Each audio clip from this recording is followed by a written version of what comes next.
Salam Azərbaycan xalqı. İyun ayının 15-dən Avropanın paytaxtı Berlin şəhərində kanslerin binasının önündə Azərbaycanda siyasi fəaliyyətinə görə şərrənib həbs olunan 9 jurnalist xanım və 6 inanclı xanımın azadlığını tələb edirik və buna görə aksiya təşkil etmiş. Acil aksiyamız iyun ayının 15-dən başlayır.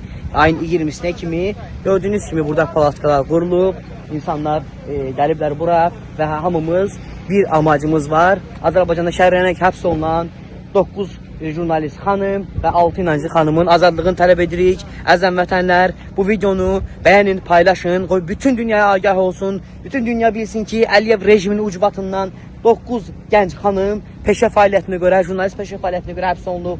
6 xanım isə dini inancına görə həbs olunub. Əzəm vətənlər, dəstək olun, paylaşın. Bizim Facebook səhifəmizdə mənim Rabil Həsənli, Orxan Ağayev, Hacı Aləmdarın səhifəsində, Elvin İşğaliyev səhifəsində bütün bu videolar, bütün bu məlumatları paylaşıb sizdən xahiş edirəm artıq dərəcədə. Bu günləri gəlin Azərbaycanda həbs olunan o 9 gənc jurnalistimizi, 6 inanclı xanımımızı tək qoymayaq. Bir olmaq zamanıdır.